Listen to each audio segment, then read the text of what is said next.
Good evening, ladies and gentlemen, and welcome to another Wednesday night with Advisors Webinars Surviving the Pandemic.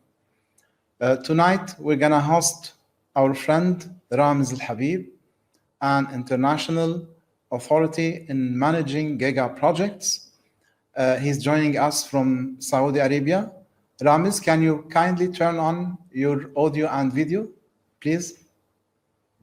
Good evening, Ramiz. Good evening, Doctor. How are you? Alhamdulillah. How are you? Good I'm tonight? Okay.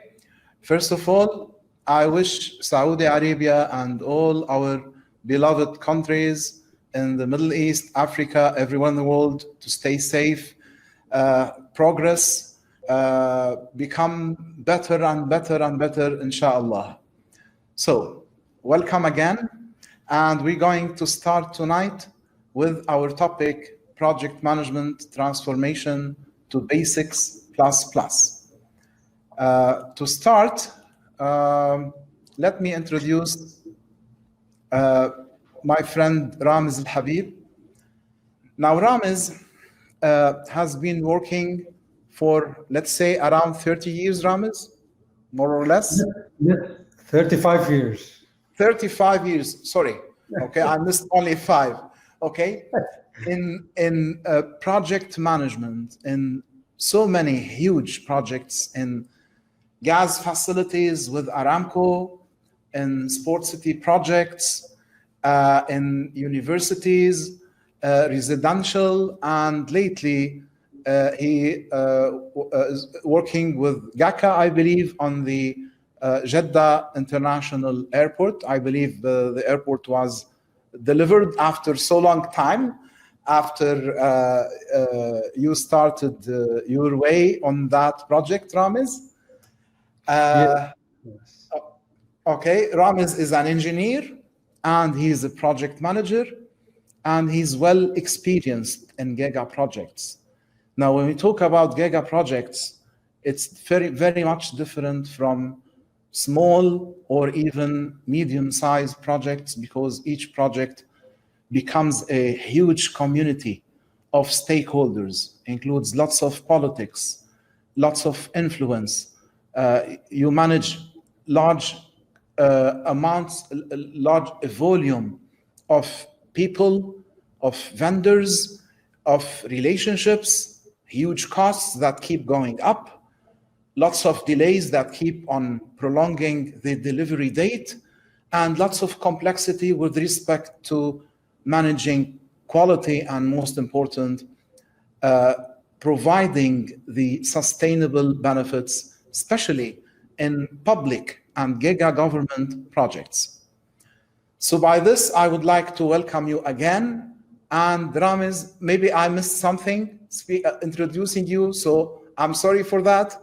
But I'm sure what I missed, you're gonna share with us your experience. I really am happy tonight because I've seen a wonderful and rather highly intellectual content that Ramiz is generously sharing with us tonight. So welcome again, and the floor is yours. Well, thank you very much, Dr. Adra, for the introduction. And thank you for the invitation. This kind of platform, by knowledge sharing with everyone, while we are in very difficult times during this Corona year, 2020, it's very difficult. So thank you very much for this knowledge. Good evening, ladies and gentlemen.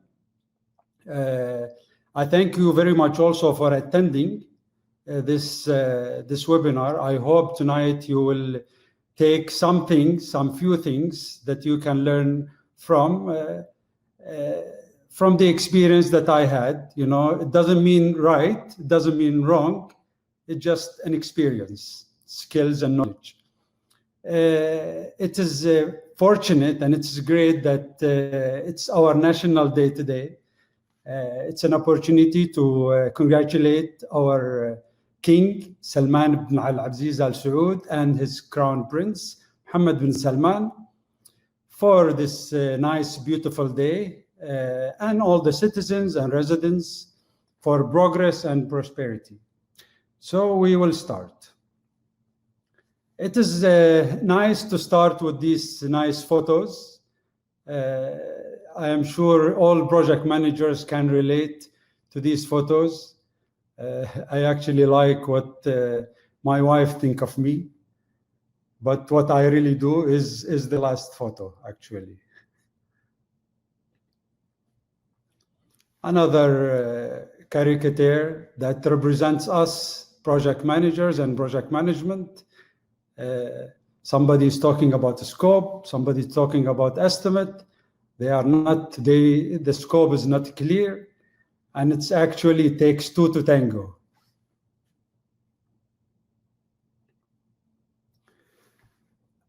This third slide I like very much. I always think project management or projects is like a bad car, and you are the driver, and your boss is with you all the time, and he's reminding you, are you there yet? Are we there yet? So you're continuously reminded about the schedule. So we will start our topics. I would like to start by refreshments of our topics and where we are in projects. It's good to align ourselves of the Gulf region and of the projects in our country. Then I will why? I mean, project management actually hates to change, but why do we really need to change the way we are doing or executing projects now? Then I'll introduce a model that I have used in the past,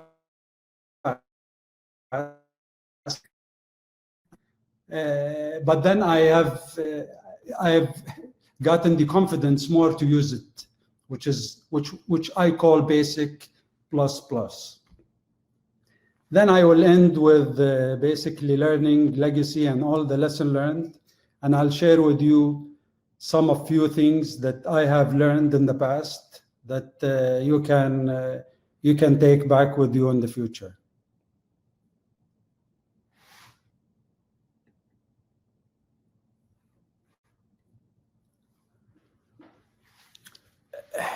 Client's expectation has been always, high, and it is becoming very, very high, recently. The minute they see the 3D model at the beginning of the project, they want to finish the project.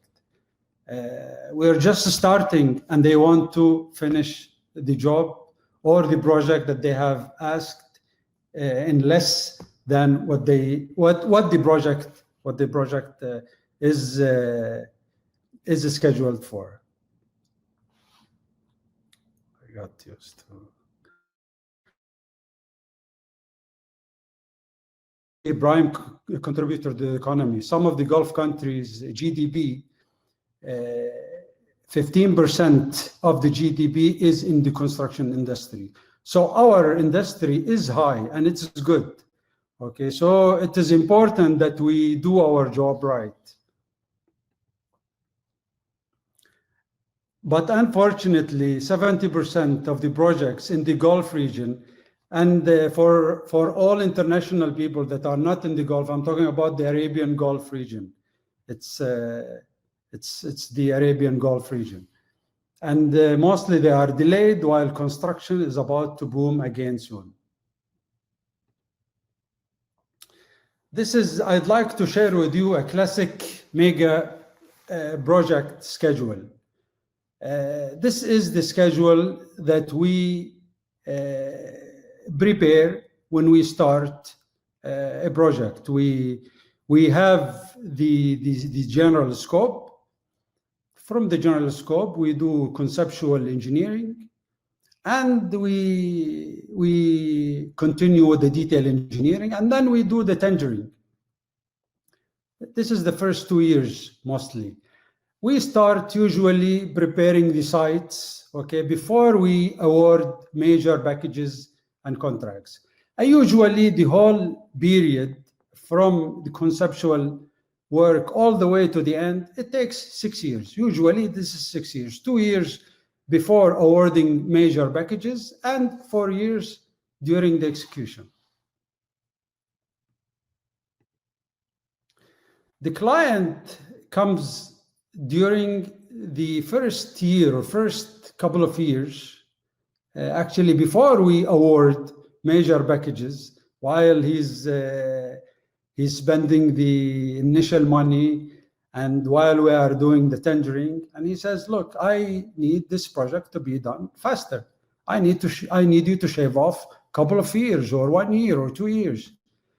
And this is his right, this is his money, this is his, he can say what he wants and he can request what he wants. This is his project, and he wants to gain the benefits from the overall projects by this year. And we as project management reacts and we agree.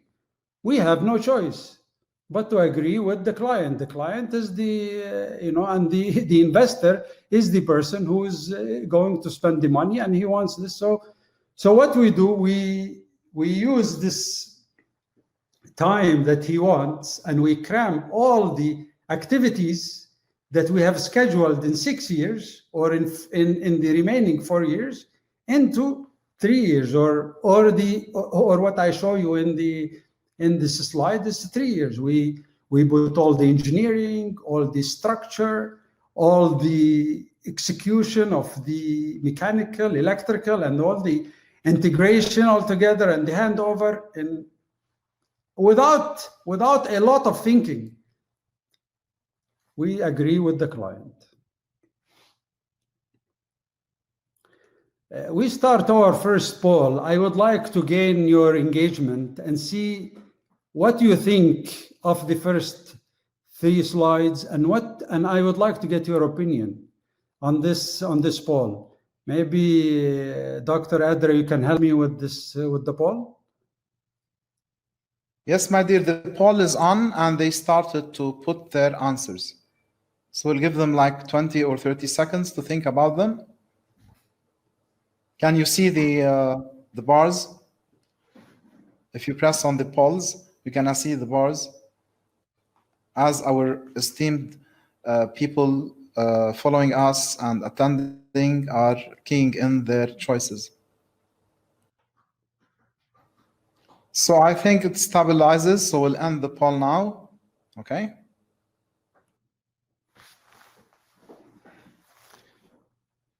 Yeah, 45% of number 2, which is, I mean, I expected between 2 and 3, so you are right on the dot in terms of what I'm thinking. I'm sorry, this is our cat. We move again.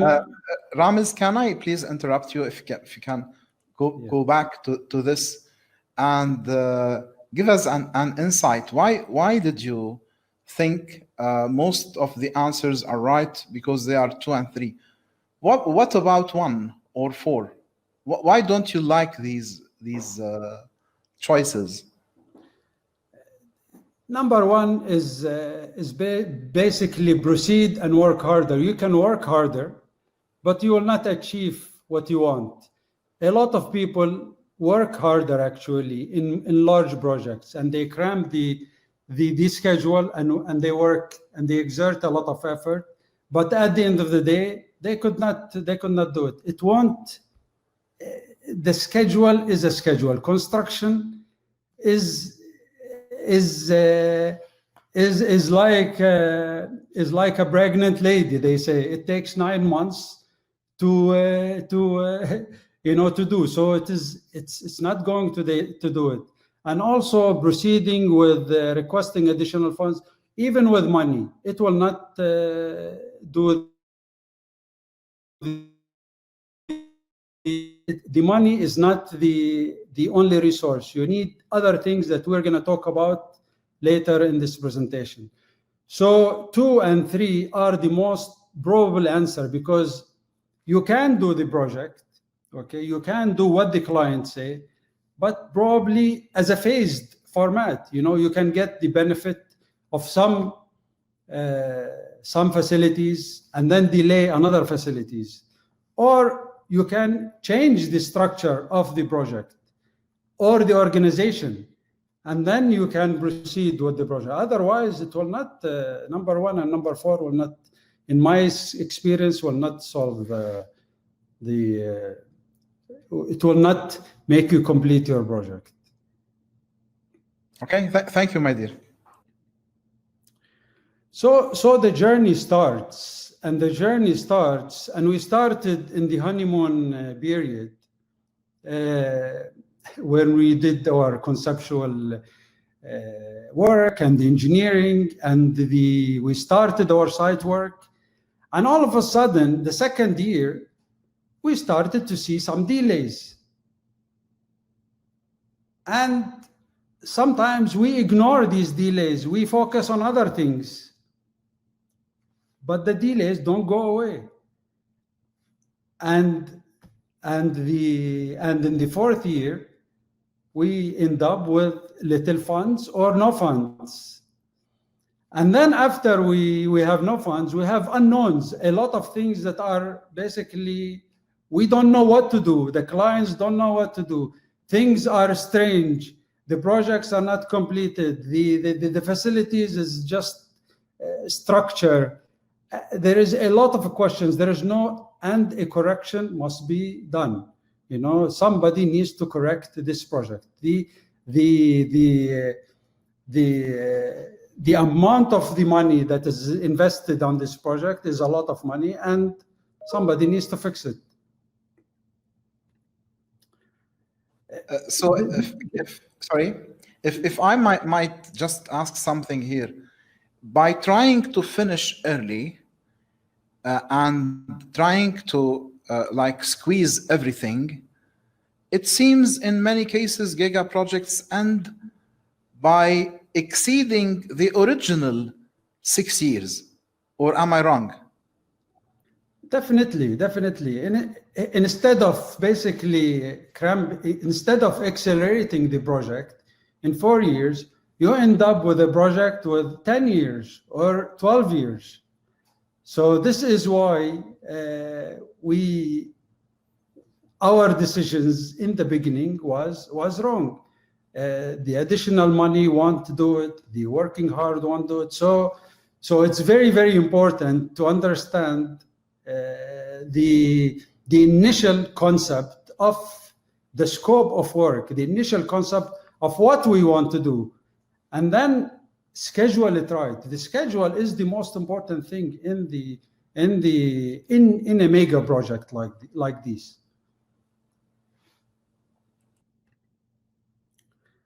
The journey, and this is the answer to your question, Dr. Adra. The journey becomes very, very long and very tedious, and everybody is bored, and everybody is just, it starts with the demolishing and the dig and the design, and the problems in the engineering starts small. And nobody noticed these problems that is small. People ignore these problems. And then they start to get big when we are building the foundations, and we even ignore them. And then they start to get bigger until we cannot even control them. And when they get bigger, usually when we start to do the mechanical, electrical, and the power, because we see things are wrong. We see we have no money. We see that the contractor are basically is being bankrupt or losing his business. So it becomes a problem, okay, for the project. And later on, the correction phase starts, and we will talk about it more. But the correction phase is one of the hardest phases I have faced in my career. I usually come in the year 7, when the project is really problematic, and you don't know where to start. You don't know where to begin. You need like 3 or 4 months to figure out how to start, where to start, what to do. And you're not talking about a small project, a small facility. You're talking about huge facilities where you have a horizontal construction, where you have almost 20 to 30,000 workers working on site. So it is not easy. So every decisions that you make on the correction is very, very important.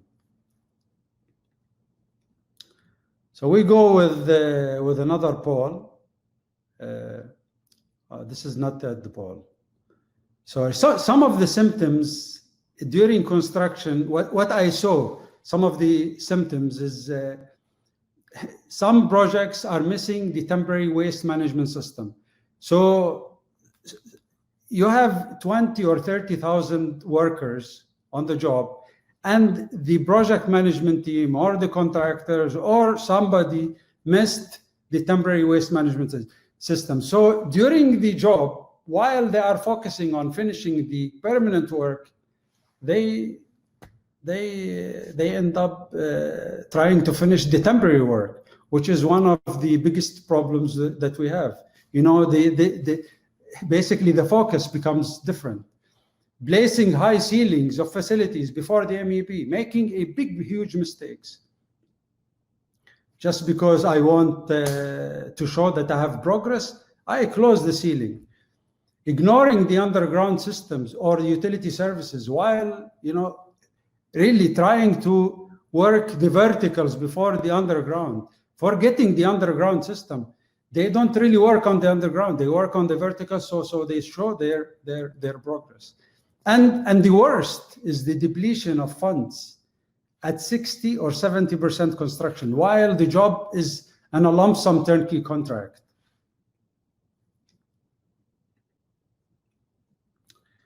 So I would like to share with you in the next 3 slides a classic S curve.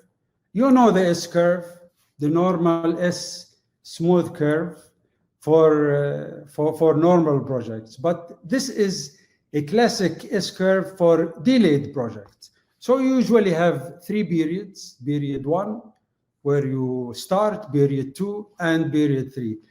Period 1 for a delayed project, usually the scope is not clear. It's not, there is a lot of vagueness on the scope. The contracting strategy is risky. For example, the scope is not clear, but yet you go for a lump sum turnkey contract. This is a suicide, The design issues starts to be major problems. The design, they don't know what to design. The scope is not clear. So the design becomes, well, I want to clarify the scope before I design. So it becomes a scope definition rather than a design issue. The challenging schedule from the stakeholders because they shrunk the schedule as I showed you before. There is no control for the scope growth, the scope, and the client starts to change the scope, to introduce changes to his scope because he wants more and he wants different things. And at the same time, the safety and quality culture is basically becomes absent. Moving on to period number 2, where things change. The priority for the contractors become payments. I want to focus on the construction activities that pays me well. And he forgets the sequence of work. So the right sequence becomes compromised, He doesn't really look at the right sequence. The remaining engineering usually becomes less priority. Forget the engineering, we will do it later, for these things. For example, the engineering for the for the ELV becomes a very low priority, and the construction mistakes increases. And at the same time, for things that are complete, the preservation for materials becomes absent. You know, they install the materials and then they forget it, and they get to, and at the end we change them, and the cash flow becomes also a challenge. Period 3 is when the correction starts. You know, when we establish the recovery project team, where they basically look at the current reality, look at the money, the funds, how much money we have, how much money we need, what is the scope, what is priority, what is not. They introduce a new execution culture. They focus on what is really important, as I told you, and they establish a coordination between all subcontractors. They promote solutions-oriented attitude instead of basically problems. You know, what are these problems? And then they focus on the problems. They focus on trying to solve the issues, and then they really try to finish. We are not alone in the Gulf. Everybody is facing these kind of problems. This project's delays is a global problem. Everybody is researching what to do and how to do it. There is no right answer or wrong answer. It's just answers based on the current situation, based on the things that you see. So we will start another poll.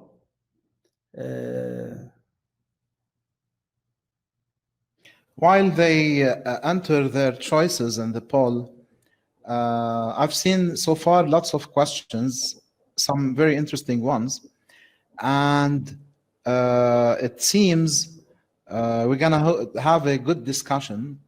One of our colleagues will join us, Dr. Al Zaytoun, at the end within the discussion. So I think the poll is stabilized, and the poll. Yeah, I think the answers is absolutely right. It's bad planning and no control. It's from the beginning. The planning is the key for the right projects to have, and not only bad planning is the enforcement and the control over the process of how you started the project. It's not only because the scope is not clear. It's not because it is a low bid. It's all of this. You can work out a situation when the scope is not clear. You can work it out. But if all of the planning that you have done in terms of scope, money, sequence of the work is bad, you will not have. So you are absolutely right. Number 3 is the right answer. Why we change? I think it's important for us to change. You know, we see.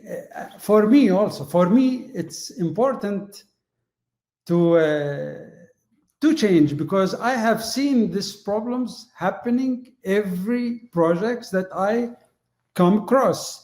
And I'm not talking about small projects. I'm talking about $6 billion projects, $10 billion projects. It's a huge amount of projects. And the mistakes are repeated all the time. So the first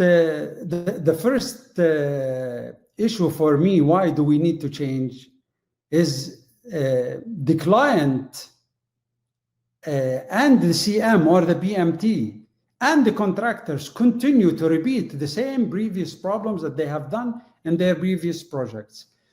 We sometimes go through a lesson learned at the first project, at the first cycle or the phase of the project, but we continue, to not do these lesson learns. We listen to them, but we continue to repeat them. I don't know why. the contracting strategy doesn't fit the situation. Really, one of the most important thing in project management, in planning, is how you're going to structure your packages, structure your work.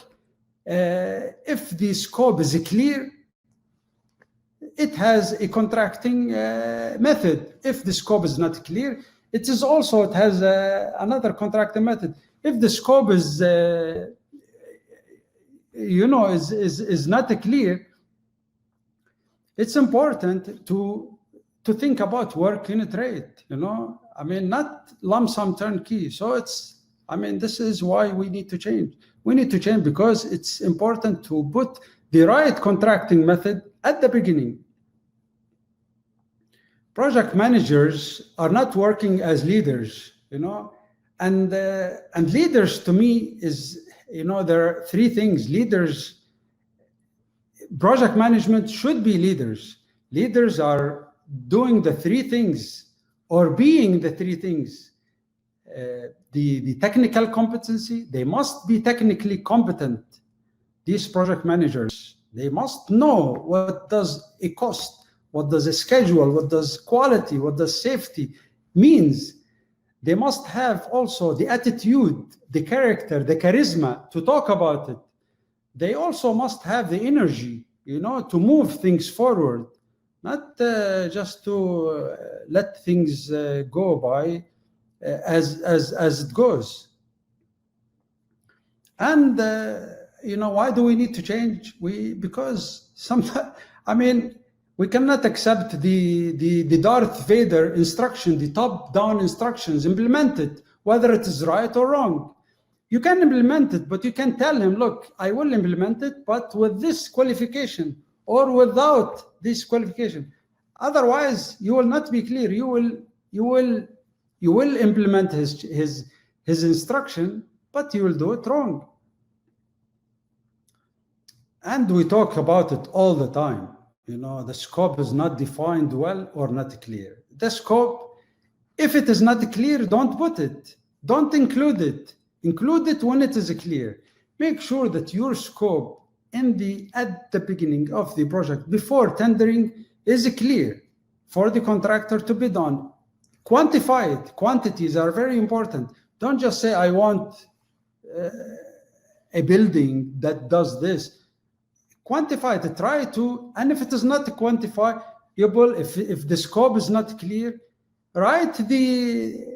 do the contracting method accordingly. No objective alignments between all the stakeholders, all the CM, BMT, and contractors.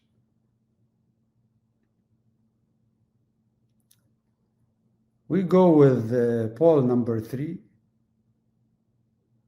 When we should announce that we are late. Ramiz, just a reminder, please. What is MEP? What is what? MEP, M-E-P. MEP, sorry. Mechanical electrical piping. Okay, great. Thank you.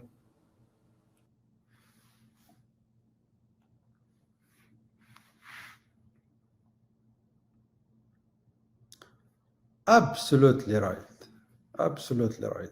Once we know we are actually late, we should announce it. Absolutely right. Thank you very much.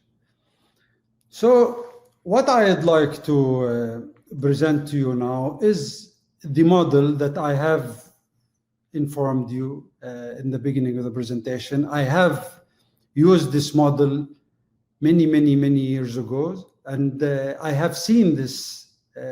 I have seen this model 7 years ago, and I continue it. When I saw it, it made me more confident to use it and modify it a little bit. The model that we use,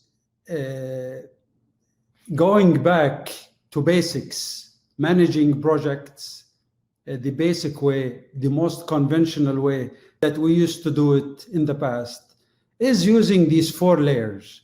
First layer is the program outcome, then the drivers, then the enablers, then the supporters. And I will explain each of these layers and all the elements behind these layers. This is the map of all these layers. The first layer is the project outcome, and it is normal. It is the client's outcome is the on time, on budget, and safety. I want to finish it on time on my own budget, and I want to finish it safely.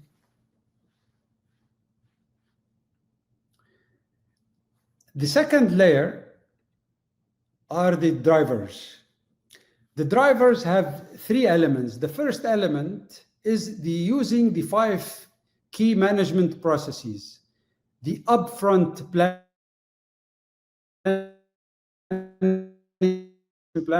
signed by all. The project execution plan of your project must be signed by the clients, all the stakeholders, and the project team.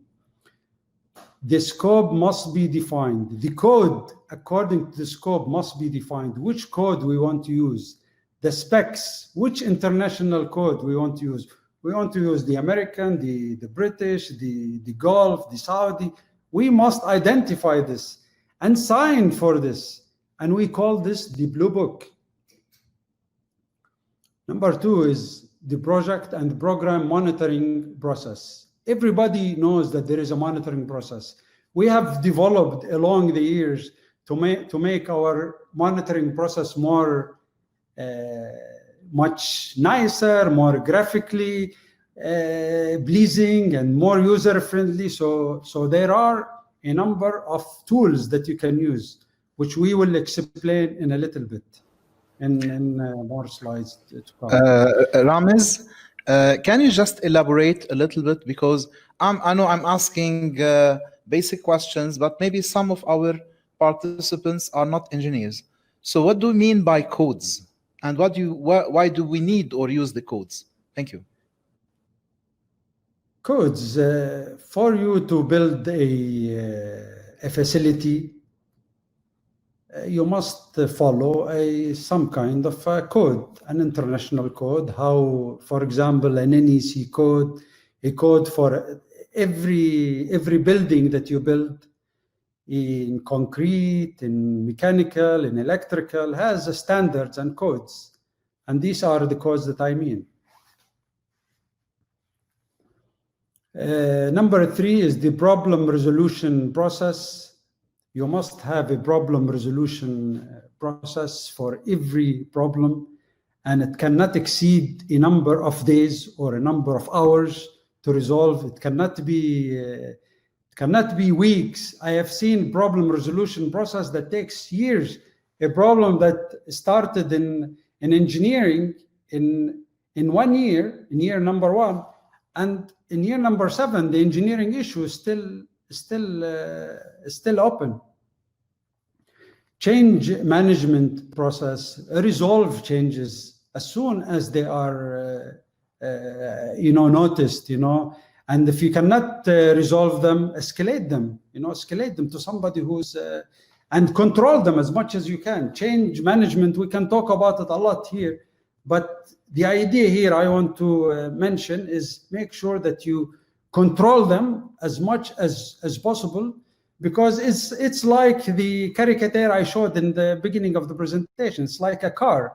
You are the driver of the car. You're controlling the car. You're controlling every activities inside the car. So don't execute a lot of changes. Changes are a problem in a project. They are, execute them and agree with them, but don't make it control you. Integration management process. The sequence of work is very, very important. How we sequence our activities, not building the main facilities before the utilities, or the verticals before the horizontals or the underground. It's very, very important to know that the sequence of work is one key element of delaying projects, and it is very, very important to do it right. And virtual reality and digital transformation right now there are some programs which are helping we are used to Primavera schedule. I am one of the people who I would like to see something different, in digital transformation, something other than Primavera schedule, something different than these lines of activities. I want to see photos. I want to see pictures. I want to see the facility being built or being engineered or being procured as is. And I think digital transformation can help on this item. The client's objective, there must be a priority themes for the client, and they are fixed. Things like health and safety is it's like a meditation. It's like a brain. There is you cannot. Health and safety is very, very important to clients, and all the packages, all the subcontractors, all the contractors must follow. But there are other things that they can do their own. But the priority themes for the client must be followed by all contractors. A program management philosophy. The philosophy of management must be loose sometimes and must be tight on other issues. There are some aspects of the project you must be really, really strict and tight on them, like quality of work, schedule, sequencing of work, safety. There are other things that you should be loose, and you don't really, you let the subcontractors and the contractors do what he wants, how he execute the project on his own. For example, subcontractors, the choice of subcontractors and the management of subcontractors. I've seen a client controlling the contractors and the subcontractors and the third level of subcontractor, which is not right. The fourth layers are the enablers, and these are the vehicles to move the project right. A well-resourced leadership project team, a competent leadership. There is no, if you do a mega project, you cannot rely on somebody who is learning or is a couple of years or three. He must be the project team, the client, the CM. They must be seasoned. They must be good project managers. They must have a good track records. The selections of these people are so important. And the relationship between them, it is a partnerly relationship. It's not like you are working for me, I am working for you, and it's no more. You have to work together in order to achieve the expected client results. And this is a new subject that I want to talk about. Okay, CM, usually the construction management or the project management team that is managing the project is usually work on a time unit rate. The longer that the contractor is delayed, the more they are paid. This is not right. This is the CM should be at risk.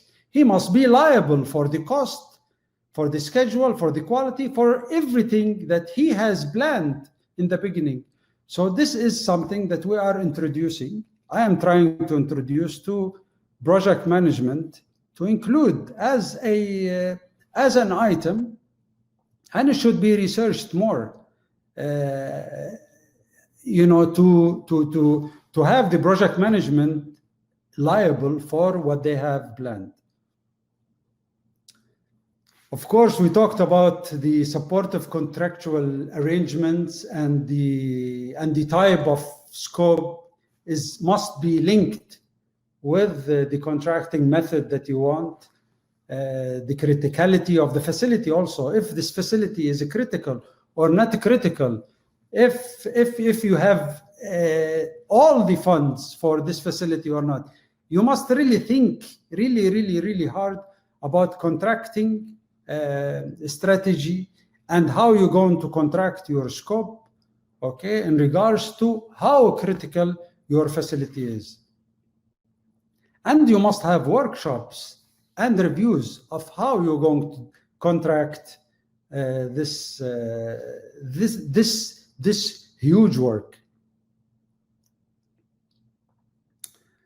Of course, the supportive culture is very, very important, you know, for a project like this, and a fundamental belief of failure is not an option.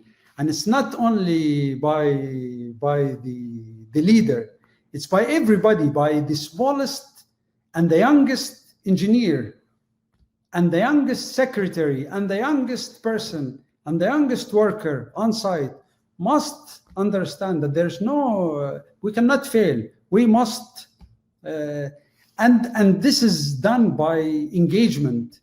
The leader must be engaged with the team and all the team. He must go to sites. Leaders cannot be on their offices anymore. They must see the people. They must interact with the people. Commitment to bringing problems to light. Some people really hide problems. Oh, we will take care of these problems later. Don't take care of it. If it's a problem now, it will be a bigger problem later on. So take care of the problems now, right from the beginning. And definitely strong discipline around health and safety is basically makes a good attitude and a good culture within the whole team. The supporters, of course, I don't want to go through the details. I think it explains itself. The facilities effect, you know, if you are building a stadium, if you're building a university, the community will support you. Health and safety also will support you. If you are, if your health and safety records is zero or close to zero, it will make people feel good about themselves, you know. Development of personnel and the organization is very important. How you develop people during, we know we are building a project, but at the same time, you need to develop the team. You don't have expert people on the job. You have also young people that they need to be developed. So we don't want to forget this. And working with familiar people, doing a mega projects, we cannot afford working with new contractors or new people or you must work with people that you have worked with in the past. Otherwise, you are going to be at risk. And the second, this box is innovation and technology. When you solve a problem, don't solve the problem the same way all the time. Listen to your team, solve it differently every time you see the problem. And you will see that each problem will have so many solutions and so many ways of and the team will give you these solutions. So every time you see a problem or you find a problem, find the different solutions for that problem. Of course, full fundings and market ups and downs is very important. So these are supporters, but sometimes full funding is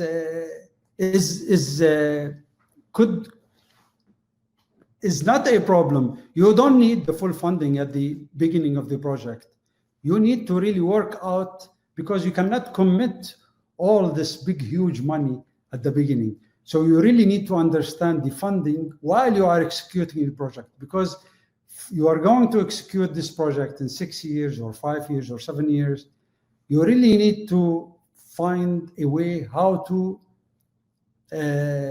talk to the bank, talk to the investors, see if you can hedge the money, see how you can, any way you can do to make sure that you use the funds correctly. Again, moving to digital transformation, and this slide, I put this slide because this is one of my presentation is basic plus, and this is the plus that I want to, this is one of the pluses that I want to show. It's great that we are in an era where digital is helping us greatly. And I am one of the great supporters in digital transformation, whether the project is in the conceptual phase, where you show the 3D model in the best way possible, or the engineering or manufacturing, or even in construction, when you are building and following these Primavera schedule, these lines, and maybe you can change.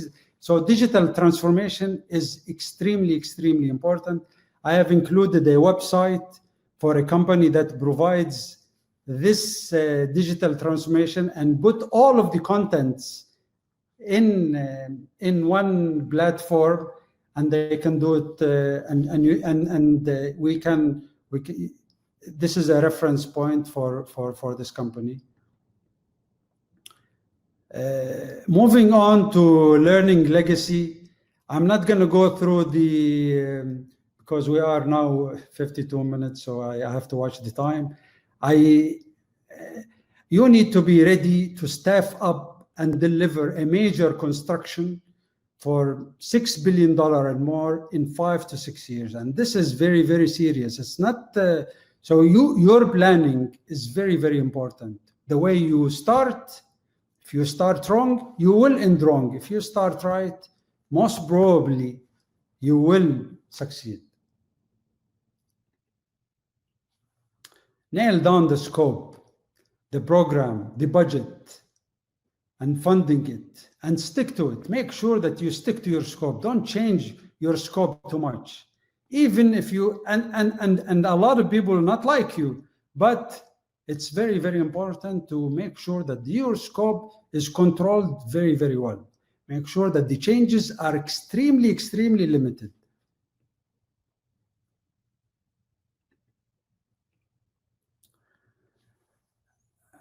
We must maintain a drumbeat of progress with intense focus of big moments. The progress, during the 6 years, I mean, it's important that you have to be ready to work maybe 12 hours a day or 13 hours a day, you know, and your young team will help you with that. You know, young team usually are able to work like this. We have also introduced some progress called noticeable progress. Noticeable progress is very interesting progress that we don't look at the Primavera lines of the progress. We look at the facility. This week we saw the facility. This is how it looks. Next week we must look at it differently. It must look different. So this is what we call noticeable progress. And again, the use of virtual and extended reality instead of classical practices is a plus, is definitely a plus. And all the time, innovate, resolve issues differently all the time.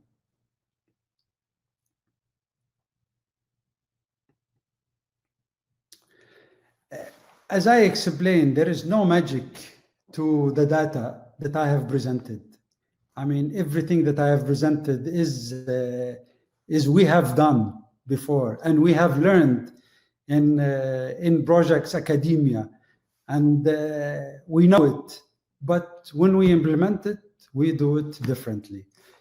It is important that we do this whole model. For me, when I do this whole model, it creates good results for us. So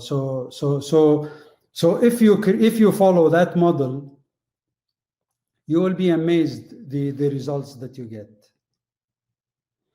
This is a map. I don't think it is complete. I think the webinar screen doesn't show very well. Okay, but I can send this to you in the email, or if you like. This is my infrastructure project roadmap. These are the activities you do from the beginning, from year number 1 all the way to year number 6 or 5, and all of the activities. If you do these activities, if you follow these rules, if you follow these concepts, if you follow this information, I think you have a good chance to succeed on your project. I think, Dr. Adra, we are ready for a small 1-minute video of one of the projects that I have executed, and I have implemented a majority of these things that I have presented.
Ramiz, I think you muted your audio. Can you unmute it, please? Yeah. Okay. I apologize. Before we end the presentation, I like this quote all the time. I suppose I like to read it. I suppose leadership at one time meant muscles, but today it means getting along with people. And I think I believe in this quote a lot. Dr. Adra, I think we are done with the presentation, and we are ready for the questions. Okay. Thank you for a very juicy, presentation. Lots of concepts, and there are tons of questions. We'll see which ones we can take. Before we start, I'd like to invite everyone to attend next week's session, which is week 22, Show Me the Benefits, Optimizing Return from Investments and Change by Stephen Jenner. He's the author for the APMG standard and certification and has implemented the benefit management for the government sector for UK and for parts of UAE and other places. So we'll see you in next week. Mustafa can show you the link to next week's session and also to advisors landing page, which includes all the upcoming sessions for 2020. So having said that, we'll go to the questions and answers. I believe one of our colleagues will join us now. Meanwhile, let's start with the questions. Actually, there are a lot of them, but there is a very interesting, and it was the first question that came from Mustafa Nasir. He's asking you, Ramiz, tell us your feelings about a moment where you realized that your project is failing. What's your thought? How did you make up or mitigate your project and getting it on track again? Okay, thank you for this is a personal question. I'll try to answer it the best way I can.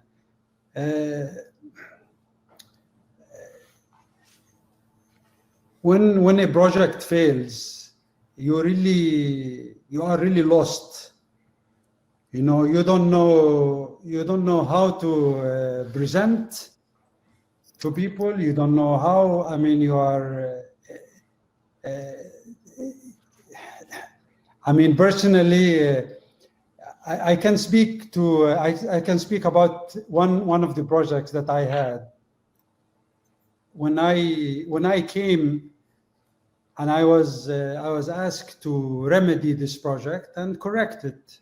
See if I can bring it to life. I didn't know where to begin. I didn't know what to do.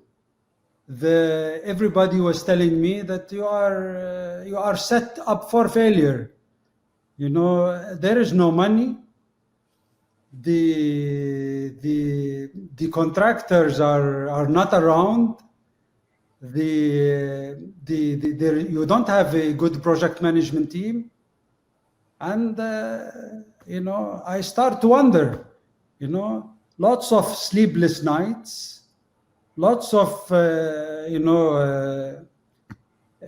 staying at work. Lots of nights at work. In one of the projects, I had my bed in the office. So it starts like that. It starts very, very, very severe and very bad, and it's to the point that you want to give up. But the love of project management and the love of what you do, really brings you back. Say, well, and usually some people try to really, really help you. So you focus on the help. And you keep on going on forward and fighting. Okay. I'd like to welcome my dear friend, Dr. Al Zaytoun, is joining us from Washington, D.C. Good evening, Al. How are you tonight? I'm well tonight. And, Ramiz, it's a pleasure to meet you. I don't know if we have had a chance to meet before. And of course, congratulations on the Kingdom's National Day. It's a great milestone in your country's history. And I hope, and thank you for joining us on a day when you should be celebrating. So it's a pleasure to meet you today as well. And I'm reflecting just briefly maybe on your presentation, and it is amazing the nature of these programs, right, and projects. You're talking about Giga, and maybe only once in my entire career I've had a chance to be in a Giga program like this, and it was right in your neighbor there, the UAE, as part of that nuclear program. So I was actually, running the EPMO for a while for that program. And there are many things you shared today that either fully I would agree totally with, right, given the nature of these kind of programs, and some that stretch my mind quite a bit into thinking, can we still do that today, right? So your model and the layers of the model and the focus on, especially when it came to leadership and when you start talking about culture, resonated quite a bit. Although I wrote down some things that maybe would be good to see the other questions and reflect on as well. One of which is failure is not an option. Dr. Saadi would tell you that we've actually reversed the pendulum on that one quite a bit recently in the cultures we want to create in organizations, but they're not necessarily Giga either. They're not necessarily the infrastructure space. So I would be interested maybe to look at some of the questions together with you, and as much as I can, if I can contribute to the discussion, I'm happy and honored to. But great presentation, truly exciting topic. Yeah. Thank you very much. Thank you. You're most welcome. Well, I believe one thing which relates, because when you have a Giga project, then you have a culture. It's like a life cycle on its own. When you're managing 20 or 30,000 people working on a Giga project, this is a community by itself. So it's a culture within another organization which has a culture. And maybe this baby of the organization, the Giga, big baby, becomes larger at some time than the original organization itself. Yep. Which is something to consider, the two cultures and how they align more or less. So let's take some more questions. We have, as I said, plenty of them. One question is about from Ibrahim Shangaiti. How the PM will manage the quality. As long as you're crashing the plan, then you're compromising the iron triangle. Exactly. Exactly right. When you crash a schedule, you always compromise something, and the quality is one of them. And And I'm not talking about the quality that you set. The quality that you set in the beginning, it will be compromised anyway. But the workmanship that you have, because you have 10,000 people on the job, you are accelerating it, you increased it to 15,000 or 20,000. Where you get these people from, their quality, and you have to get them fast. So the quality will be compromised. So the way that you organize and control the quality is by many means. You know, one of the means that we do is enforcement of, or basically integrating the old team with the new team, making sure that we have a good people, making sure that the team that arrives, or the workers that arrives, that are, you know, they have good skills, you know, they are tested, the inspection is increased, the quality process that we introduced is more stringent. So this is what we usually do. It's a tough question, Dr. Saadi. You know, your PhD is much more recent, so a much younger guy than I am. But I still remember. So to Ramiz's point, my PhD, one of the points that I actually addressed, Ramiz, was actually it's called about finding the factors that affect the chances for projects, schedule, and budget growth. Right. One of which, of course, was quality. So Brahim's question is very much tied to that, and I agree with you on the controls needed. However, also it ties to your model and the culture aspect. You know, so one of the factors we studied, when you focus on quality, when quality is taken as one of your driving factors, it actually controls the amount of schedule growth and cost growth, which we already knew as common sense. But when you study many projects and you look exactly at the ones where they were able to put quality at the forefront, right, and create a culture where, you know, I don't want to say like Ford or the automotive industry, quality is job number one, because we know also where that went and some of the discrepancies we might have around that. But truly, especially in infrastructure programs, because that's the projects I was studying at the time, it is very, very important to find a way that it is embedded in every dialogue and every action. You talked about transparency earlier, which I think is really important as well. The reason Ibrahim's question is very interesting too is, remember at the beginning of your presentation, you talked about schedule as the major driver for those Giga type projects, or Giga, or whatever you call them, right? So I think that maybe is part of the revolution that has to happen. We need to maybe rethink a little bit the schedule being such a major driving factor. Yes, of course, we cannot disregard the tight deadlines, but are we hurting ourselves? Are we shooting ourselves in the foot? I think there is room to maybe reconsider some of that, if possible, of course. I mean, there's limitations and constraints you and I know exist, but it's a mindset shift maybe that's needed. Yeah. Very interesting question. Yeah, but also clients are, they want their projects to be done much faster than the classical way. I mean, 6-7 years is too long.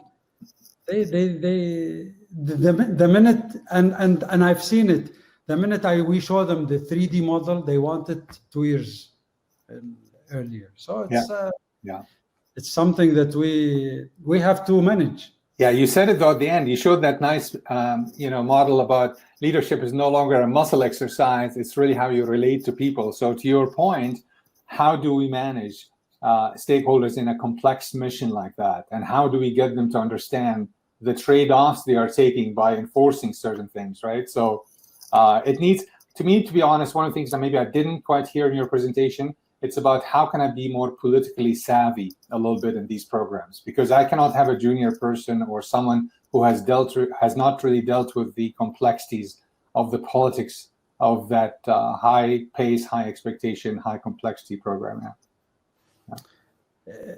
This is one of the key points, as a project manager, you must be political. You are an engineer, but you must be political. Yeah. The idea here is when you are starting a project, you have to look at all the stakeholders and you have to be friends with all these stakeholders, and you have to connect with them, and you have to make sure that they understand you. But at the same time, you must sign this blue book by them, and remind them, look, this is the scope of work that you have signed, even though, and I'm talking about very, very critical and important stakeholders, in any program. So once you establish this kind of relationship where they know what they want and they have signed what they want, they usually agree. They become less political. Very good. One thing about leadership, Ramiz, when you have a Giga project and you have large amounts of people, so leadership is not something to be done by one person. It should be a discipline, like multiple leaders at multiple levels. And they should, you should have a management team, a leadership management team, in order to satisfy all the needed engagements and communications with lots and lots of channels. And this requires building this leadership and the culture of this leadership quickly. This is why perhaps the definition of a project manager in Giga project is a little bit different than the definition of a project management from a typical, like you gain 3 years of experience and you attend the course, you get the PMP certified, and you become a certified project manager. This by itself is not enough to entitle you to become a leader or one of the leaders on a Giga project. What do you think? Definitely, as a leader, you must, depend on people that works for you, and with you, and alongside with you. The client is a leader, the stakeholder, all the stakeholders, the contractors, they must work with you to. But I can tell you for sure that they must be competent. They cannot be, and if you are the leader and you have a client that is weak, you must highlight it right from the beginning. The client is weak. He will not make decisions. He's delaying our questions, our responses, so you must highlight these things in the beginning. So everybody, of course you're going to have a bad apple, but the majority of everyone must be in the same, must be competent. Yeah, love where that's going, Dr. Saadi. You cannot afford incompetency in this.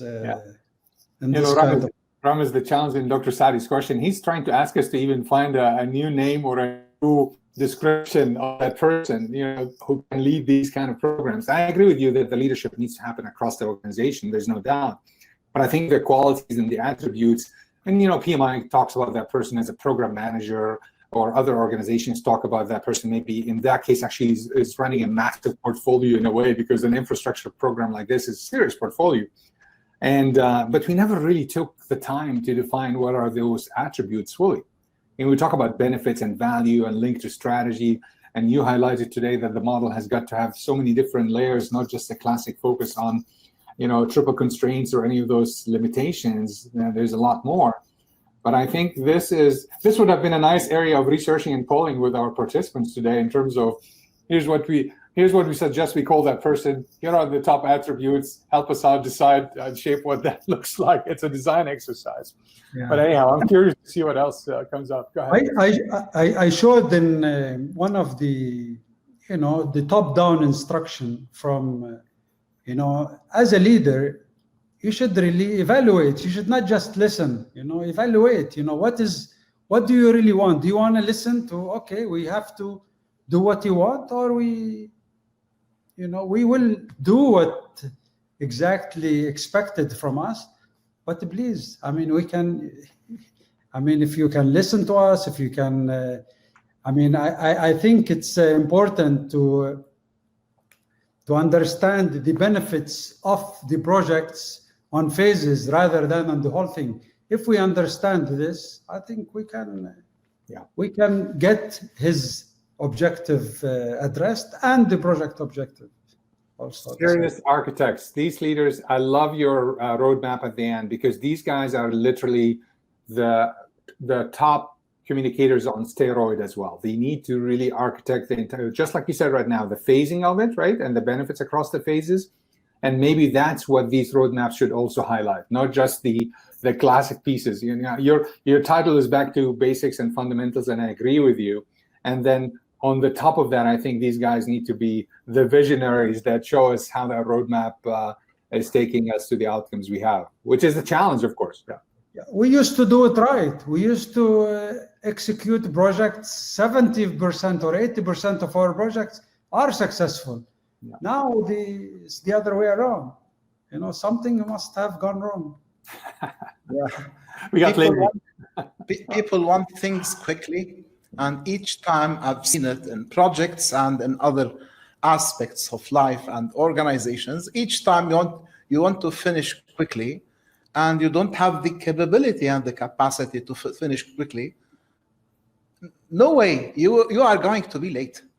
Okay, so better not put an objective of finishing quickly if you cannot measure the cost and the implications of such a decision. And this is something that comes from upstairs.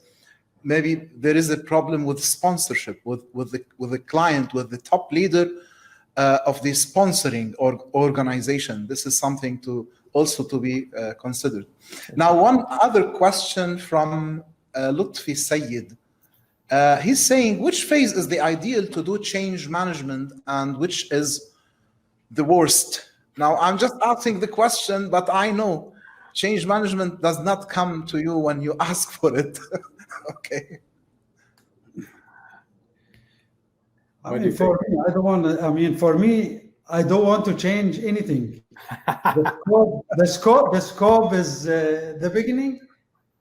If I agree with the client on the scope from the beginning, there is no need to change anything. I mean, try not to do any changes. The worst thing that you do, you start to do changes in construction. But of course, we have to be flexible. We have to understand the world is not perfect. So during detailed design, we can do changes. During conceptual design, we can do changes. Although even when we start construction, we can do changes. But it's as you progress, be careful. Don't. I think you need to stop at maybe 20 or 30% construction. Yeah, I can only add the art. Dr. Saadi, you know about the art side of change, right? So that's back to when I mentioned political savviness a while ago. I think the hardest thing to develop as a quality of a leader of such a complex program, right, is the art of deciding, hey, is this the kind of change that's really going to make the biggest difference for the value of this, right? Otherwise, to your point, I would resist it if it's really not going to add value. I would resist it if it's going to create more disruption than good. But that's the judgment call that I have to make, given that I have the right authorization for decisions, given this notion of upstairs is understanding the role well. Upstairs in programs like this should be downstairs, if I had to do that analogy, because in reality, they should be the ones ensuring that you're supported and backed up to do the tough calls. Changes are tough, right? Changes in the rogue phase. The question is about the phasing, and we know the implication of a change coming so late in the phasing game or late in the game, generally speaking. We're talking about millions, if not sometimes billions of impacts, right? Regardless of what the currency is. So you need discipline, but you need courage. You need to have decision-making capability and another layer of savviness, in my opinion. But back to you, Dr. Saadi. Yeah, it's a tough one. I have to say it. So are you agile or anti-agile with respect to projects? Depends on how you define agile as well. You know, it's I'll let Ramiz, bring it back to those kind of programs. For me, because I live in a world that's not just infrastructure programs, as you know, I think we cannot afford not to be agile to some degree. Adaptability is the name of the game. I think it's adaptability and speed, if anything at all. And you mentioned it, the pressures from the clients and the expectation. You show them the model, they want it done like in a year or two, etc. So they know they need speed, but they also, you and I and others working in these programs, we need to get them to a place where they also adapt. Meaning what? They're going to have to let something go. They're going to have to rethink, reprioritize, think on their feet in terms of movement of resources, those kinds of things. So, maybe we're not talking agile in the world of the IT and R&D kind of an individual, but definitely when it comes to adaptability around changes, it's a must, no matter what the program is, at least in my opinion. Definitely. Now, I'm gonna, I had a list of questions, but I just saw one from Raed Rashdan. The desire of not having changes or not welcoming changes is completely against the spirit of agility that everyone is advocating for, isn't it? Giga projects takes years and technology changes, so how we cannot welcome changes? What do you think, Ramiz, about this? I mean, people cannot agree with me all the time, huh? So it is his method. He thinks that changes could make a project successful. I mean, I've seen the biggest problems in mega projects is because of changes. I've seen in detailed design changes from an American code to a British code. I have seen, so these kind of changes really make a drastic, holistic change of the whole program. It's not just a simple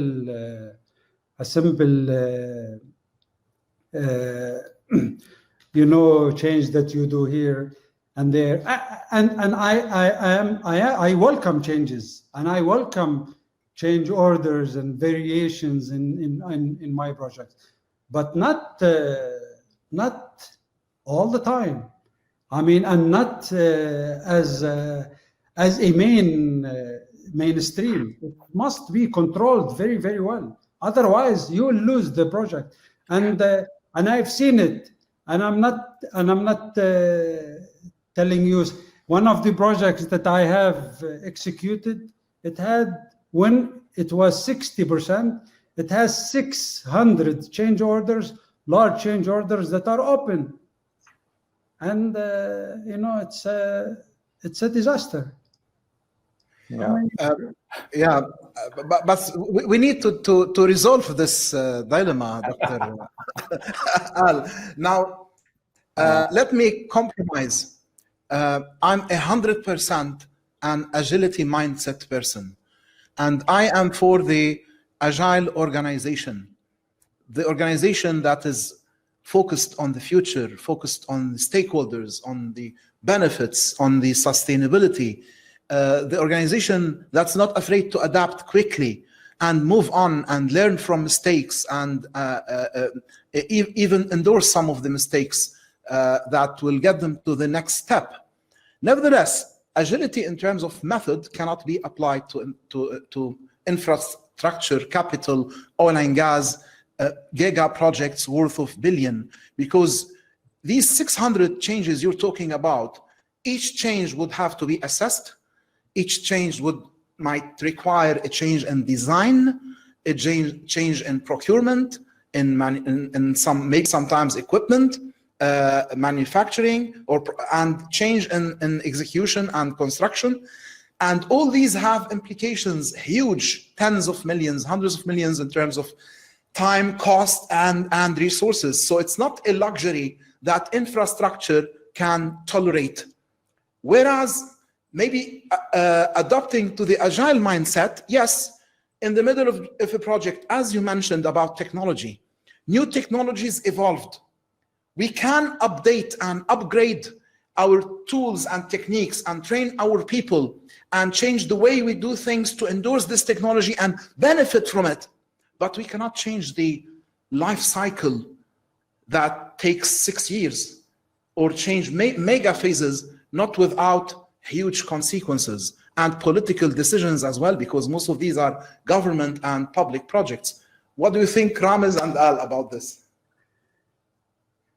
I think, projects has parameters, I mean, and these parameters must be, they are like guidelines, and it's all about money. And the money is the driver. The money and the schedule is the driver. You want changes, you can have changes, no problem. But make sure that you can account for the impact of these changes. There is an impact. I explained it earlier.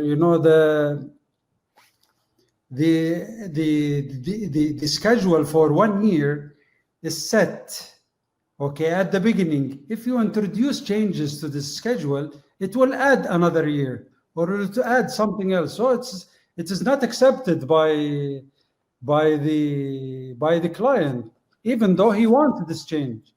So I don't know. This is my philosophy. My philosophy of project execution is minimize as much changes, as little changes as you can. Otherwise, you are, and with digital and with software, things are different. It's not. I think they need to treat it differently. It is not. They should not have a schedule. They should not have an end-to-end. They should not have timing, or if they have timing, they should have some kind of a clear scope. Dr. Saadi, I'm happy to leave it at that. I think we can get another question. I think just to add very briefly, I think we need. So I think Akram is right. Sorry, was his name. I think is very right in terms of bringing that question. I think that's the question that makes you think, right? And that's the question that makes you super challenged. And I think at the end of the day, I don't disagree with anything both of you shared. I think that the one thing I would say is that we need to be a bit more courageous and to make some calls that are tough calls. Just, I might even leave it at that, right? As leaders, as the point about leadership we highlighted earlier, we need to be very much okay, and especially because of digital, because we can tell the implications right away of what that change is on every aspect of the project right now. We can tell impact on resources, bottleneck, risks, you name it, yeah? So as long as I have a well-connected plan and understanding of what the different parameters you talked about in the program are, I would say, I would still stay on the welcoming side. And I'm not talking about, of course, I agree with you. This is not agile in a practical, classic agile. This is the agility of the approach, of the mindset, of if the technology has moved, like Raed said, I'm not going to keep going with the project or the program in this case just because I'm going to be stuck to the timelines, which I'm sure you agree with me as well there, Ramiz, right? So it's a balancing act at the end of the day. Yeah. Let's try to see a different question than this tough one. Ahmad al-Shahri is asking about digital transformation is not about tools and systems. It's about people, mindsets, and then tools. What do you think? We agree, probably. Agree, 100%. Okay.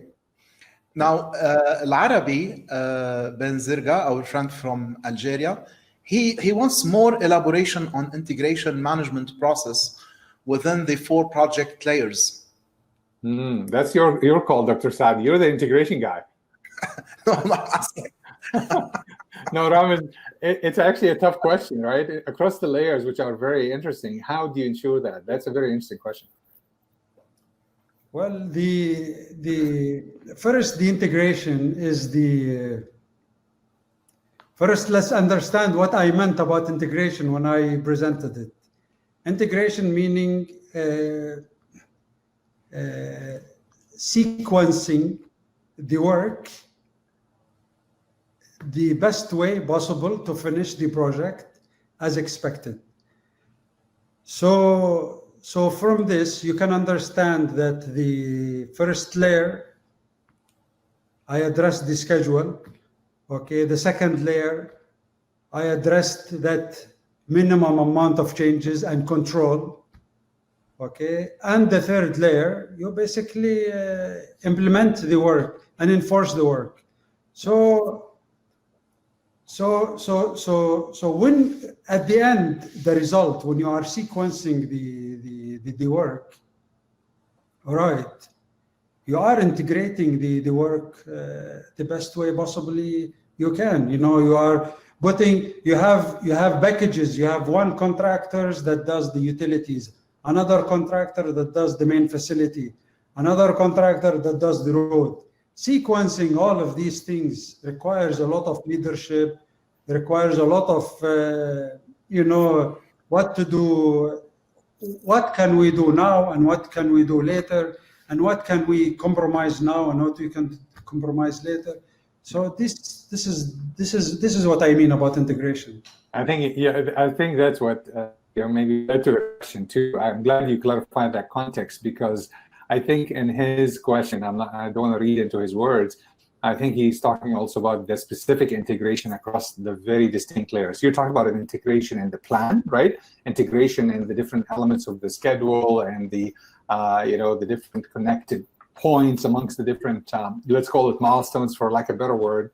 But this guy is raising a very tough question around integration across culture. What do you do? What do you do differently when something changes in the culture? What's the impact of that on how you lead? Or what's the impact of that on what you positioned around the loose right management, which was, to me, is one of the most important elements you presented today, because this has been a big part of what we address in operational excellence, what we address in agility of organizations, what we address in any aspect of strategy execution, is really how do you figure out exactly the right play in terms of the level of controls versus the degree of autonomy. So I think to Al-Arabi's question, I think what can we do differently? Maybe that's the homework as a takeaway from the session, in terms of looking at the wonderful layers you have in the model and see almost like levers, if you think of it like that. What can I, what's the impact of a change a little bit on one of those elements? Because back to the questions about change and everything else that was raised earlier, you and I know very well the iceberg kind of a phenomena, right? We think the changes is what's causing the mess, but it may be something else. Maybe it's communications. Maybe it's really terrible style of leading. Maybe the culture now has changed into a much more bureaucratic, whatever it is, right? I'm just making up, possible changes. So it's a great question. I don't think we fully can answer that at this point, unless another layer of diving into your model almost. And by the way, the model sometimes fails. It's not the answer to correct the problems. But it's it's all about enforcement and control and making sure that it's all of these layers are basically done right, and everybody, right from the client side, from the project management side, from the CM, they should really follow the right culture that they have set in the beginning. There's no one of my initial notes, Ram, is when we were just talking earlier today, is that your model feels it has components from the British standards or models. Looks like some of them, because they focus on drivers, they focus on enablers, on outcomes, and so on, and supporters. Am I correct? You are absolutely correct. This model is modified. I have seen it, as I told you, 6-7 years ago, and I have been using it. I have been using it before, and since you have asked, the project that implemented it is the London Olympics. They did everything in that layers and more, much more. The more you did, they partnered with the CM. The client partnered with the CM. The client raised his hand. They said, I cannot be responsible for this. I don't have the experience. He relied on the CM. He made sure that the CM takes control, but at the same time, he made him liable. Yeah, you know what Ram is very interesting. I'm looking at some of the chats as well. I'm trying to maybe tie things back in the questions that were raised. And there's Muhammad Samir, I think, he's saying something about your, the way you view changes. Maybe it's related to how much was done earlier before these major programs. And I cannot agree more with his comment, because I almost think we need to rethink how we start these mega programs, right? I'm a big believer even in projects fail before they start, right? And so the reality is, even in a program like this, it's almost like you need some people at the beginning. And of course, we do feasibility study and very detailed analysis, design, and business case. But you almost need to really be very selective on who you put on those tasks and how much bias maybe some of these guys might have, or how independent in their thoughts, or how holistic in their ability to integrate things, that they're not looking at just the classics. Because, when you are jumping into X phase, or even at the very beginning, you are way late in the game anyhow, because that project or program in this case is on a track for success or failure anyhow. So what we see pop up in terms of changes and the need for adaptability and all of that, it's aftermath. I mean, this is really just what we see on the surface. So I really think maybe part of the model can help folks, if they implement it the right way, to think about the pre-program, right? It's really, that's when we can alter results. It's way too late if we're dealing with that in the journey. So I just noticed that, and I think he has a good point there as well in the comments too. Yeah, it's a challenge. Yeah, I think next week's session about managing benefits is really interesting, ties very well with this one, because one of the things that Stephen Jenner will speak about is the fallacy of looking at benefits to justify a project, rather than utilizing benefit from a strategy or portfolio perspective to identify which projects or which components of projects should be included to realize the benefit and hence realize the strategy. So we're doing it the upside down way, which is wrong. This is why lots of people do cosmetic business cases.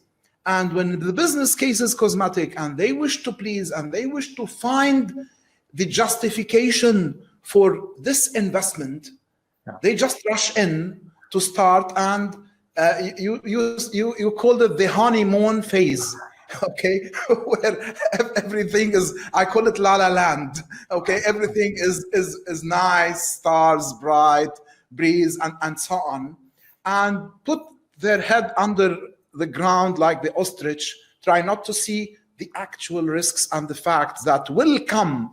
No, definitely they will come. And usually they don't bring you up, Ramiz, in the beginning.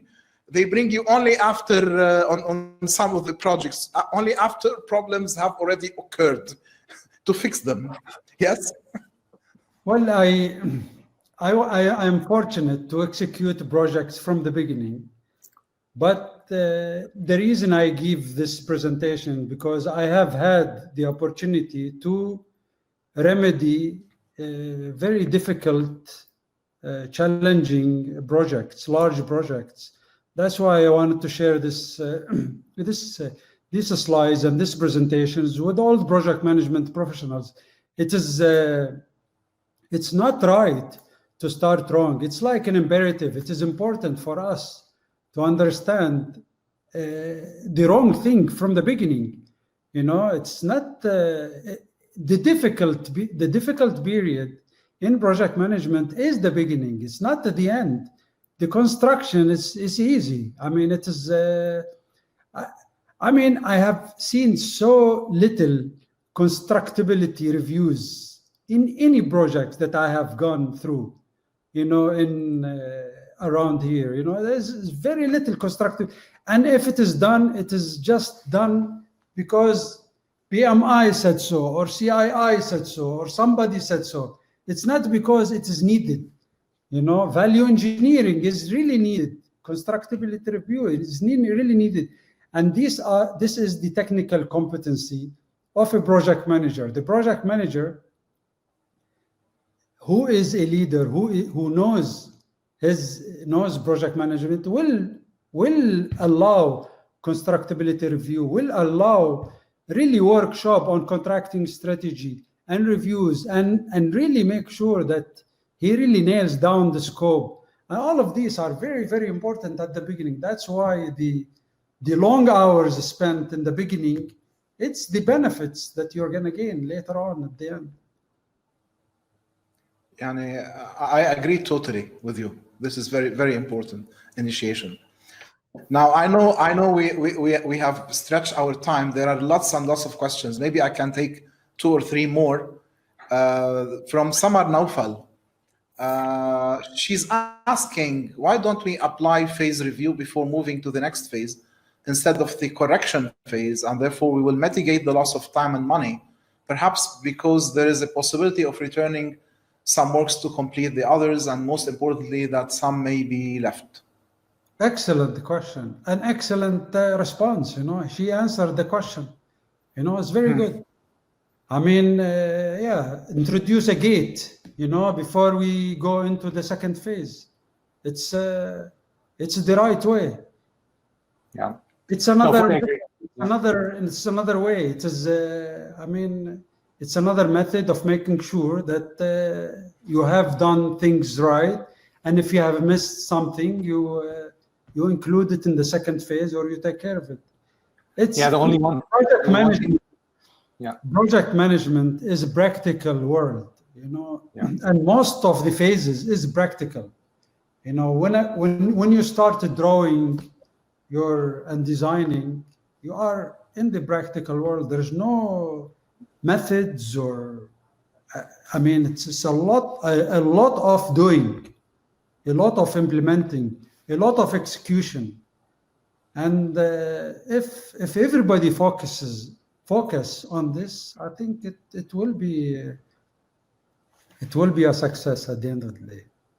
Yeah, Ramiz, the only thing I said, I would agree with you 100%. And also I would say I would welcome review to be seamless, to happen at the call of the leader, right? So which means you don't even need to wait for gates, right? So the reality is that's the judgment call, right? I mean, that's where the experience comes in.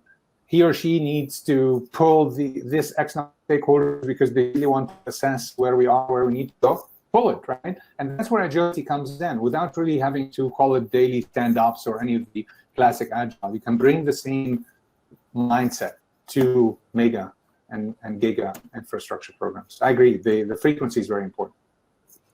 Yeah, I think in Saudi, Mashruat developed a very interesting phase gate life cycle for all capital infrastructure projects. And they worked for multiple years with Bechtel to develop something really amazing, because I've looked thoroughly on their output. Now the hard thing is yet to come, which is to implement it. Okay, it's always easier to write the documents and to come up with the standard, but to implement the standard requires a lot of change, and a lot of change starts here and starts with the leaders. When you want to implement phase gate, there's a lot of governance there. And this requires cultivating the culture of governance at top management. How many needs a different webinar, Dr. Saadi, because the question on the table, do you use more standards in a complex program like this, or less standards? Or do you come up with your own multitude of intermediate almost standards for different phases of the program too, right? Because again, if anything is going to limit you from being as successful as you need to, yes, of course, there's some discipline, but who cares that, it has to follow a PMI-REP or a program management or a Prince2 or any of that. You really have to gauge that. So it's a big challenge, It is, and this gets me to another question from Adil Attas. He's saying, how is it different when executing government or public projects from industrial ones? Okay, so Ramiz, what do you think? Because you've been in both worlds. I believe when Adil saying he knows the answer. Adil knows the answer. Adil is one of the people that it gets more difficult to do public and government projects. The stakeholders are many. The window is open. The changes are they keep coming. So it is very, very difficult. much more difficult than industrial, and industrial usually very limited people know about it, are expert on it, and when you are expert on it, you give your your feedback on that specific industry. But infrastructure projects, everybody knows what to expect and how they're going to look and what they're going to look. So it is it is more complicated. So I'll take the last question from Ali Tabajo. What's the implication of traditional multi-layering of project participants, contractor, construction manager, owner rep, operator, project sponsor, business executives to the chances of success of mega projects? Ali, this is a very difficult and long question. It's a PhD question. Dr. Jaitur, maybe you can answer his question. I know Ali. I'm going to start by what you put at the end of your presentation. So programs like this are all about how you relate, right? So when you have the layering the way I'm hearing it described, I would almost immediately have a caution, right? Because I'm almost of a believer, and Ramiz, you can correct me if I'm very wrong, right? But I'm almost a believer that in programs like this, I want to see a reverse leadership model. I really mentioned it briefly earlier. I want to see the top leaders, including, because these programs are at the country level, they're high visibility, so it may have a minister or somebody like that, right? So I would highly recommend that this is a chance for a serious, humble style of leadership, almost a very reverse kind of a model. Because when I hear layers like this, I hear obstacles in decision-making. I hear bottlenecks, and I cannot afford that. I want this person running this program to be the top authorized individual I can put my hands on. We talked about guts. We talked about political savviness. We talked about ability to take risks, ability to make the call on changes, etc. So when I have these kind of layers coming up in that question, I would be very cautious. And I would actually, that's back to the principles of a program charter and the initiation and the pre-start we talked about just now, right? I would question governance immediately. And I would really have a very tough dialogue from the get-go, because my chances of success are doomed if I'm dealing with disconnected layers or completely different agendas of those layers, right? So to me, it's very, very, I mean, it's a difficult, next steps in terms of how to deal with that. But there are some things at least you have to put your foot down and try to enforce. Yeah, Ali and I went through a lot in project management, and he knows my views, and I know he's very experienced and skilled person. But what I think, if you ask me, what are the top one thing that you need to do, okay, in project management right now, okay, in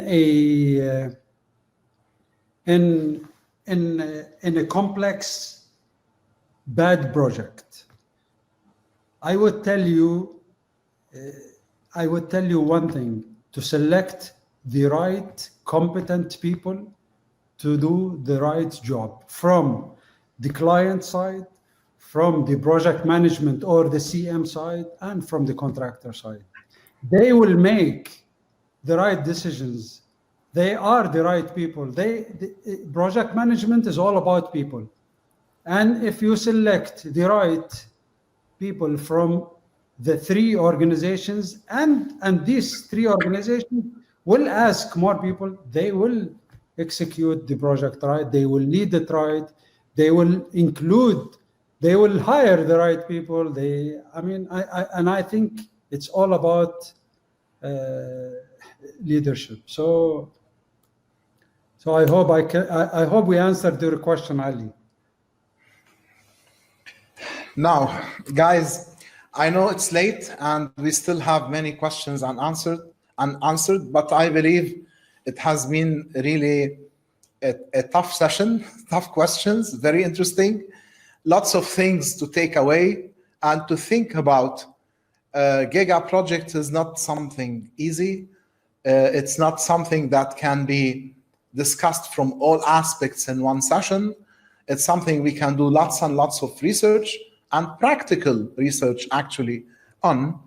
Nevertheless, you said something key, that get the right people from all parties, make a means for them to collaborate, to work together, like the Alibaba guy who said, the hard thing in getting qualified and strong people, they usually don't work together well.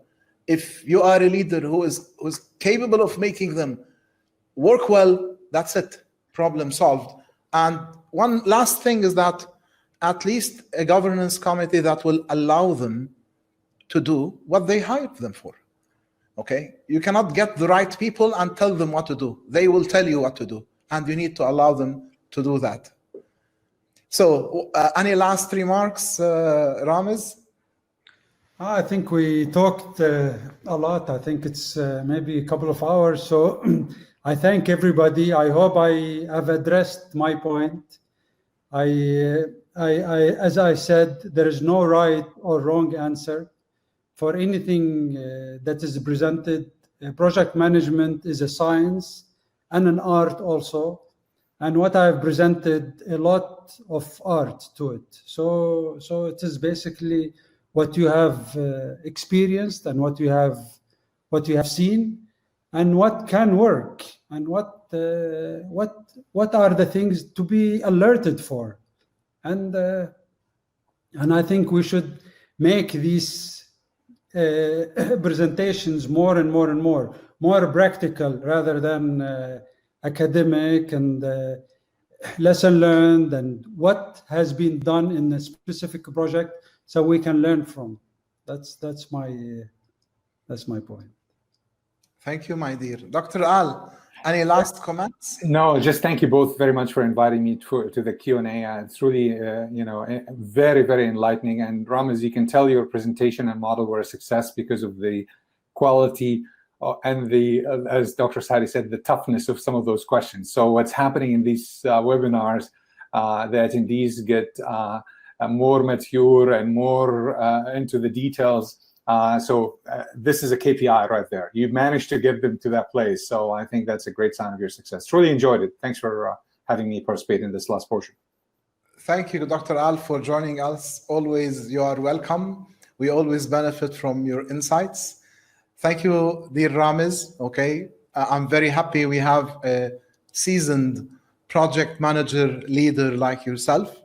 Okay, I believe the model you've worked with and adapted can be adapted furthermore to fit more challenging situations. Thank you all, and I'd like to thank our audience tonight for staying with us another late night. Maybe they missed the movies again. Okay. So thank you, everybody, and looking forward to seeing you soon next Wednesday with Managing Benefits. Stay safe. Take care. Assalamu alaikum. Take care. Ma salam. Assalamu alaikum.